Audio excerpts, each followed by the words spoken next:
हाय दोस्तों, आज हम आपको एक कहानी सुना रहे हैं।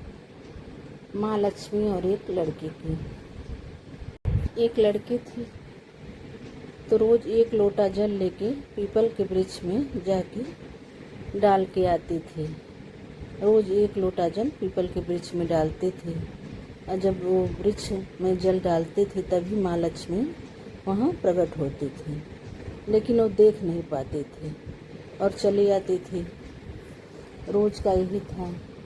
तो एक दिन माँ लक्ष्मी ने जो ही जल चढ़ाई ते ही माँ लक्ष्मी निकल पड़ी और बोले कि सुनो, तुम हमारी सखी बनोगी। लड़की बोली ठीक है, पहले अपने घर हम अपने पिताजी से पूछ के आएंगे, तब आपको बताएंगे। घर पहुंची वो तेही बात जाके अपने पिताजी से बोली कि उसमें से एक औरत निकली हैं और बता रहे हैं कि आप मेरी सहेली बनोगी। तो उनके पिताजी बोले कि ठीक है, कल वो मिलेंगी तो तुम बोल देना कि हाँ हम तुम्हारी सहेली बनेंगे। जब वो दूसरे दिन गई और जल चढ़ाई, फिर लक्ष्मी माँ आई और बोले कि आपके पिताजी ने क्या कहा। तो बोले कि पिताजी बोले हैं हाँ ठीक है, तो उनकी सहेली बन जाओ। तो लक्ष्मी माँ कहीं ठीक है। उस लड़की को ये नहीं पता था कि ये लक्ष्मी माँ है।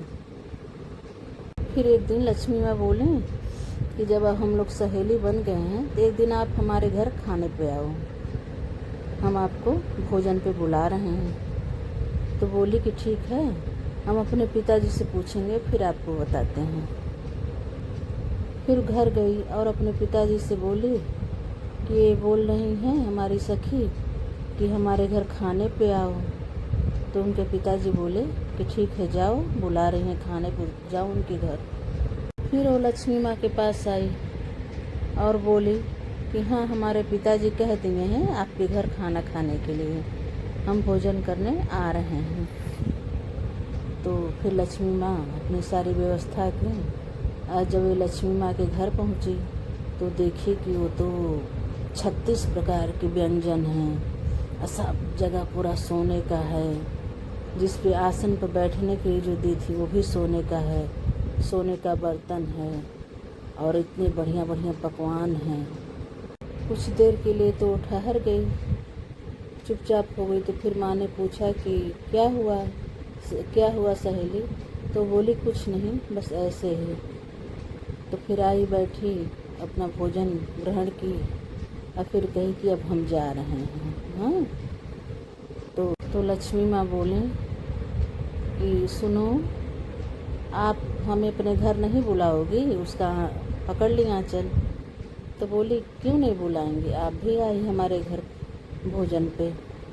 कह तो दी, लेकिन उसके मन में संशय था कि हम इनको कहाँ से, हम तो बहुत गरीब हैं, ये तो हमें 36 प्रकार के व्यंजन खिलाएं, इतने अच्छे इनके घर हैं, हमारे पास तो कुछ भी नहीं है खाने के लिए। अपनी सहेली को खाने पे तो बुला ली। अब घर गई तो अपने यही बात अपने पिताजी से बोली कि पिताजी, वो भी कह रहे थे कि अपने घर नहीं बुलाओगे, तो हम बुला लिए हैं। अब हम लोग कैसे खाना खिलाएंगे, हमारे पास तो कुछ है ही नहीं खाने के लिए। अब उनके घर गए तो बहुत 36 प्रकार का व्यंजन हमें मिला। तो पिताजी उनके बोले कोई बात नहीं बेटा, तुम पूरा घर को साफ़ सुथरा कर लो और गोबर ले आके पूरे घर की पोताई कर दो। वो गोबर और मिट्टी से पूरा घर को पोत दी, पूरा घर साफ़ सुथरा हो गया। अब जब भोजन बनाने के लिए बैठी तो कुछ था तो नहीं। अब वो परेशान थी, चुपचाप चूल्हे के पास बैठी। तब तक एक चील जो था उसके मुंह में सोने का हार था। चील जो है, रानी तालाब के किनारे नहा रही थी, कोई रानी। तो वो अपने जेवर कपड़ा सब उतार के तालाब के किनारे नहा रही थी। पता नहीं कैसे चीलो हार मुंह में पकड़ के लेके उड़ गया। और वो कुछ और देखा सामने, और देख के हार जो है मुंह से छोड़ दिया। और हार गिरा ठीक इसके आंगन में। इसके आंगन में गिरा तो देखी कि ये तो इतना बड़ा हार है। तो कही पिताजी से, पिताजी अब तो व्यवस्था हो जाएगा खिलाने का। ये देखिए इतना बड़ा हार चील गिरा के चला गया है। तो हार लेके वो गई बाजार में। बाजार जाके सारे सामान खाने पीने का ले आई। एक सोने का आसन ले आई बैठने के लिए, थाली कटोरी गिलास चम्मच सब कुछ ले आई और बढ़िया खाना बनाई। वो बढ़िया खाना। अब लक्ष्मी माँ आई खाने पर। जब लक्ष्मी माँ आ गई तो बोली कि सहेली आओ बैठो। तो वो बोली कि मैं तो राजा महाराजा के घर भी नहीं बैठती हूँ। वो आसन ग्रहण करने के लिए बोल रही थी कि हमने आसन लगाया है, आप आकर बैठो। तो बोले कि मैं तो बड़े बड़े घरों में राजा महाराजा के यहाँ भी मैं आसन ग्रहण नहीं करती हूँ। तो बोली कि लेकिन हम तो आपके घर आए थे, हमने भी आसन ग्रहण किया, खाना खाया, तब आपके घर से आए। आपको भी आसन ग्रहण करना पड़ेगा, आप बैठिए आके। तो फिर लक्ष्मी माँ आई और वो जो आसन खरीद के ले आई थी सोने का, उसी पे बैठाई और वो बैठी। खाना निकाली, जितने भी प्रकार के खाना वो बना पाई सब खाना निकाल के रखी। लक्ष्मी माँ बोली, सहेली तुम तो बड़ा स्वादिष्ट व्यंजन बनाई हो। तो फिर उसने कहा कि आप तो इससे भी अच्छा व्यंजन बनाई थी। हमारे पास तो जितना था उतना में आपको खिलाए हैं। तो लक्ष्मी माँ बोले कि ठीक है, अब हम भोजन कर चुके हैं, अब हम जा रहे हैं। तो फिर वो लड़की बोली कि नहीं नहीं सहेली आप बैठो, अभी मैं आ रही हूँ, फिर आप जाइएगा। और फिर उसकी सहेली जो है, लक्ष्मी माँ की सहेली, वो बाहर निकली और आई नहीं।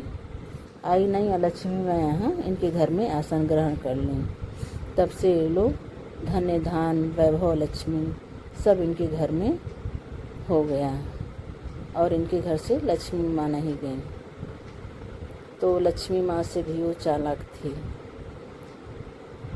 ठीक है, तब से उसकी गरीबी दूर हो गई। लक्ष्मी माँ आके बैठ गई उसके घर पे। अब इस कहानी से हमें क्या सीख मिलती है? इस कहानी से हमें यही सीख मिलती है कि जब भगवान भक्त पे प्रसन्न होते हैं तो उसको हर प्रकार से सुख समृद्धि सब कुछ देते हैं, उनकी दुख दरिद्रता सब दूर कर देते हैं। ऐसे लक्ष्मी माँ ने उस लड़की की सब परेशानियों को दूर कर दिया। जय माँ लक्ष्मी।